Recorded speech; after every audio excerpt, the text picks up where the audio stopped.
My ex played the victim and told everyone I was obsessed with him. So I posted the messages of him begging me to take him back. Trevor and I dated for about a year, and I was the one who ended it, but you would never know that from the way he told it. To everyone we knew, Trevor was the one who had to let me go, and I was the sad girl who couldn't handle it. He told our friends I still called him. He told them I showed up at places hoping to run into him. He told them he felt bad for me, which was the part he liked best, because feeling bad for someone is just a polite way of standing above them. None of it was true. The truth was that after I ended it, he texted me for a solid month. He said he made a mistake. He said he couldn't sleep. He said he'd change, that I was the best thing that ever happened to him, that he'd never find anyone like me again. I stopped answering around week 2, and the second I went quiet, he flipped the whole thing around and made himself the prize and me the leftover. That was just who he was. He needed to be wanted more than he needed to be honest, and he had been getting away with it his entire life because he was quick and warm and funny, and people liked standing near him. That was the part nobody understood about the two of us. It was never an even fight. Trevor had the group. He'd been friends with most of them since high school. He was the one who organized things. He had the car everyone piled into. He knew everybody's business and everybody's birthday. I came in through him. Every single person I knew in that circle, I met because of him, which meant every single person in that circle had years of Trevor in their ears before they ever had one conversation with me. So when the story became my word against his, it was never my word against his. It was my word against 6 years of him being the guy who made everyone laugh. Months went by and I was fine. Genuinely fine. I got my sleep back. I stopped checking my phone with my stomach clenched. I started liking my own life again. One night I posted a story of me and 2 friends out at dinner. Just a plate of pasta, a candle, 3 people laughing at something stupid the waiter said. Nothing about him. Nothing sad. 10 minutes later, Trevor replied to it. 3 words. Get over me. I stared at my phone. I hadn't thought about him in weeks. I typed back. I posted a picture of pasta. He replied, sure you did. It's okay to miss me. And then he went and told people I'd posted it for him, that this was what I did now, that I was still doing this to him. And they believed him. That's the part I still can't get over. Not that he lied, but that it landed so easily, like the ground was already sloped his way. A girl I knew texted me the next morning, are you okay? Trevor said you're having a hard time since the breakup. I told her Trevor broke up with nobody. I told her I left, and he begged for a month, and I had the texts.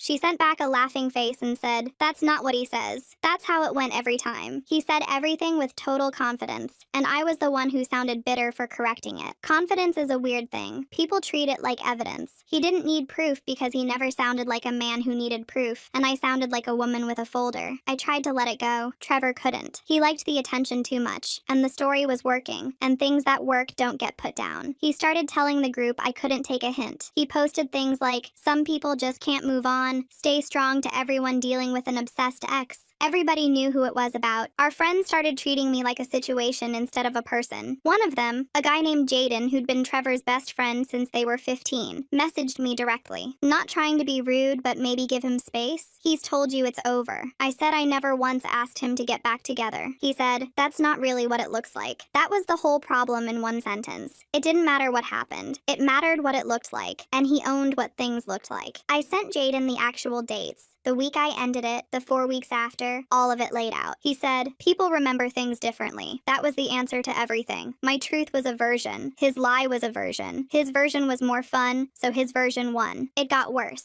Trevor made it his whole personality. In the group chat, he'd bring me up when I wasn't even in the conversation. She's still watching all my stories, so sad. Told her 100 times get over me. Praying for her honestly. People started sending me little messages telling me to leave him alone, to have some self-respect, to stop embarrassing myself. And every time I said again that I was the one who ended it and he was the one who begged, somebody would say, okay, but why do you keep bringing it up then? He had them believing that me defending myself was proof I was obsessed. He'd type, see, she won't stop. This is what I deal with. And they'd feel sorry for him. One girl sent me a paragraph about how healing takes time and I should focus on myself. I told her I go entire days without thinking about him and he's the one posting about me. She said, if that were true, you wouldn't keep responding. There was no move. If I said nothing, he filled the silence with whatever he wanted. If I said something, that was the symptom. He had built a thing where my defense was his evidence, and he'd built it without even trying, just by being liked. I stopped going to hangouts. That was the worst part, and I didn't notice it happening. I skipped one because I didn't want it to be weird, and then I skipped the next one because I'd skipped the first one, and after 4 months I hadn't been in a room with any of those people since spring. My absence became his best argument. Every time I didn't show up, it confirmed whatever version he was running that week. She's too ashamed. She's too unstable. She knows what she did. He got to describe an empty chair, and an empty chair can't correct anybody. I tried once. One time in July, I typed out everything in the group chat, the dates, the order of events, calm as I could make it, no name calling, just facts in a line. It sat there for 6 minutes. Then Trevor sent a single message. Guys, can we not do this in here? She's clearly going through something. And that was it. That was the whole rebuttal. 4 people reacted to his message. 0 reacted to mine. Somebody changed the subject to a concert. I sat on my bed and watched my own paragraph scroll up and out of sight and understood that I could be right for the rest of my life in that chat, and it wouldn't matter, because being right isn't a currency there. Being liked is. He had the currency, and I had a receipt nobody was asking to see. Then he got greedy. That's the thing about people who win too easily. They stop checking whether the ground is still under them. One night in the big group chat, 20-something people online, Trevor decided to finish it. He typed, "I wasn't going to say this, but she needs help. She texts me every night, crying, begging me to take her back. I have all the messages. I've just been too nice to post them." And the chat went off. OMG. No way. Post them. He said, "I don't want to embarrass her more than she embarrasses herself." He was so sure. That's what I keep coming back to. He was so completely sure I would sit there and take it, because I always had. Because for 4 months, my entire strategy had been explaining myself to people who had already decided. But here's what a man forgets when he says he has all the messages. He forgets that a conversation has 2 phones in it, and mine were real. So I posted the record. Not one screenshot. The whole month. Him at 2:14 in the morning saying he couldn't breathe. Him at 3:07 saying he'd do anything, that he knew he messed up, that he'd never find anyone like me. 41 messages.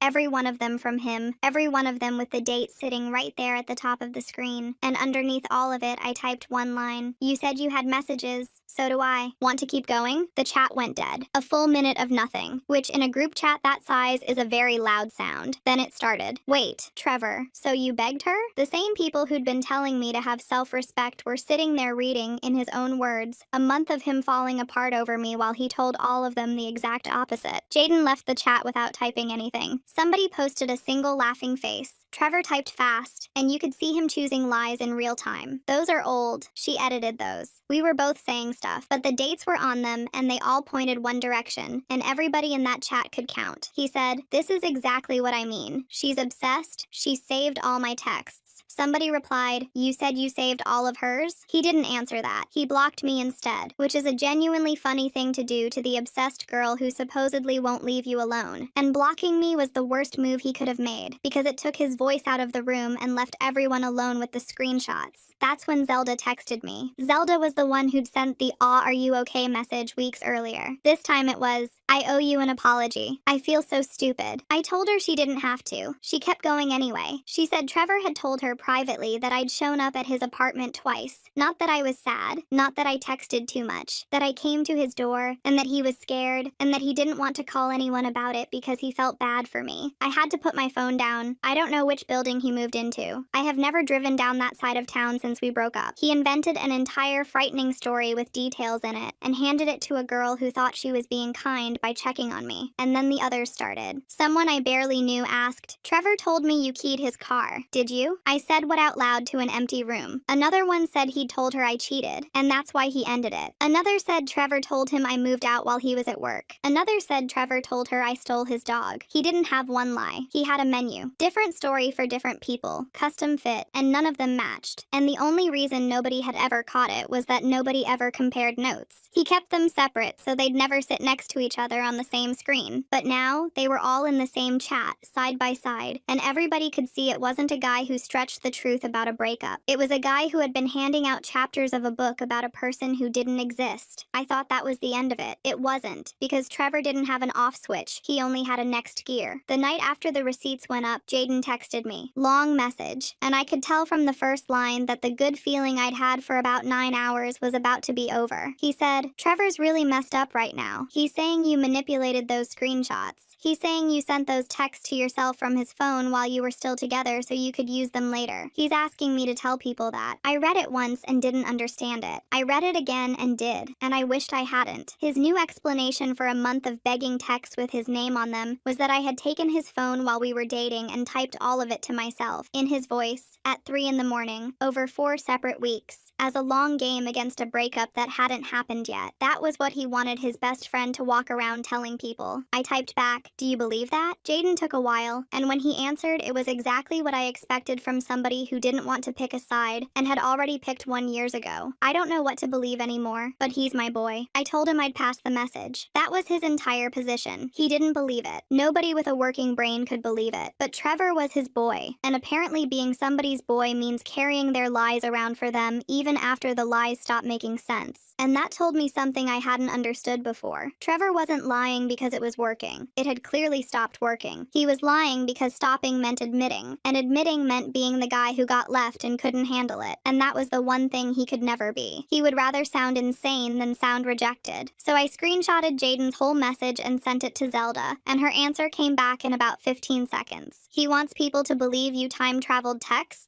Girl, I actually laughed. A real one. She said she'd bring it up in the chat. I said yes, but let his people be the ones to explain it, because every single time I defended myself, he got to say, "See, she won't stop." This time, I wasn't going to be the one talking. His own story was going to do the work, because his own story was ridiculous. Zelda dropped one line in the group chat. Wait, someone just told me Trevor's saying she faked the texts by sending them from his phone while they were dating? Can someone explain that, because the math isn't mathing? She didn't tag anybody. She didn't say who told her. She just set it on the table. 3 question marks came in immediately. Then, that doesn't even make sense. Then, so she predicted the breakup and pre-wrote begging texts in case she needed them later? Nobody defended it. Not one person, not even a soft maybe. And Jaden, who had personally carried the claim to my inbox 6 hours earlier, said absolutely nothing. And then people started going back through the screenshots on their own and finding things I hadn't even pointed out. Somebody said, "Look how he spells tomorrow in 3 of these. She didn't fake that. That's literally how he types." Somebody else said, "These are 2:14 a.m. and 3:07 a.m. on work nights. He was up at 3 writing paragraphs and we're supposed to think she made those up." Another person went through the whole month and pointed out how his tone shifted, how the first few were casual, like he was testing the water, and by the end they were walls of text with no punctuation in them, and you could feel the panic. They were doing my job for me. They'd always been able to see it. They just needed his voice out of their ear first, and he'd removed it himself when he hit block. 2 days later, my phone buzzed with a message from Jaden's number. "It's Trevor. We need to talk. I know you think you won, but you didn't. I can make this way worse for you if you don't take those screenshots down. I'm giving you 24 hours. I read it 3 times. Then I screenshotted it. Then I typed, "Is this Trevor or Jaden?" The reply came in under a minute. "Does it matter? Take them down." Screenshotted that too, saved right next to the first one. Then I put the phone face down and sat on my couch for an hour barely moving, because I can make this way worse for you is a sentence with no floor in it. Worse how? He'd already told people I keyed a car and stalked an apartment and stole a dog, so what exactly was left? My job, my family, people in my actual life who had nothing to do with any of this. I called Zelda and read her both messages word for word. She was quiet. Then she said, "He used Jaden's phone to threaten you? That's not a broken heart. That's a broken person." I told her I was thinking about just deleting the screenshots and being done. She got quiet again, which wasn't like her. And then she said, "If you take those down now, he tells everyone you admitted they were fake. That's how he'll spin it." She was right, and I knew it the second she said it. Backing down wouldn't end anything. It would reload it. So I texted Jaden's number one last time. "I'm not taking anything down." And I saved this conversation too. "Everything you send me goes in the same folder. No reply, no typing bubbles, nothing." And that silence was heavier than the threat, because the threat at least told me what he was thinking. Then I did the thing I should have done in month 1. I called my mom and told her all of it, the whole 4 months, and sent her every screenshot. Then I called my closest friend from outside that circle and did the same. Trevor's entire power had always been that he got there first. He got to Zelda before I knew she mattered. He got to Jaden before Jaden and I ever spoke. For the first time, I got there first. 3 days later, Zelda texted me about a hangout that weekend. "You should come. You haven't shown up to anything because of him. That's his win, not yours." I typed, "I'll be there," and then spent 3 days regretting it. Online, I had timestamps. In a room, I'd just be a girl standing there while people decided what their faces should do. The night before, I tried on 3 outfits and hated hated all of them. Not because they looked bad, but because I was trying to dress for a situation with no dress code. I stood in front of the mirror rehearsing something calm to say if it came up, then rehearsed what I'd do if nobody mentioned it at all, and somehow that one felt worse. The day of, I almost bailed twice. Once in bed at 9 in the morning, building a whole case for why I'd already proven my point. Then I pictured Trevor noticing I wasn't there and doing that little satisfied face he does, and I got up. The second time I was in my car in the driveway with my hands on the wheel, not moving. I drove anyway. I parked across the street and sat there with the engine off for 10 minutes watching the windows. I could hear music. I could see people moving around. Then Trevor's car pulled up 4 spots ahead of me, and Jaden got out of the passenger side, and the two of them walked up the steps together laughing about something, and Trevor was smiling like a man who owns the room he's about to walk into, which was exactly the plan. He was counting on everybody being too polite to make it weird in person. Group chat courage doesn't always survive daylight. I put my phone in my pocket and I opened the door anyway. The first 20 minutes were quiet and that was fine. I stayed near the counter with Zelda holding a drink I barely touched. A few people came over, and you could tell they'd rehearsed on the drive and forgotten half of it. One girl said, "I should have asked you directly instead of just believing him. I'm sorry." And she looked uncomfortable in the way people look when they actually mean it. I said thank you and let it be a small thing instead of a big one. I didn't look at Trevor once. I could feel him watching though. You spend a year with somebody, and you learn what their attention feels like from across a room. 30 minutes in, he cracked. Because Trevor has never once in his life been able to let someone else have the room. He walked over to the group standing near me, not to me, close enough that everybody would hear, and he announced it. I think it's really big of me that I can be in the same room as someone who tried to ruin my reputation. No hard feelings though. I've moved past it. He said it like an acceptance speech. The room went tight, and I looked at him for the first time all night and said, "Trevor, you used Jaden's phone to threaten me 2 days ago. Which part did you move past?" It froze. Faces changed in real time from "this is awkward" to "wait, what did she just say?" Behind him, Jaden's color went out of his face. Trevor's smile dropped for maybe half a second and came right back, working harder. "I don't know what you're talking about." Same voice, same confidence,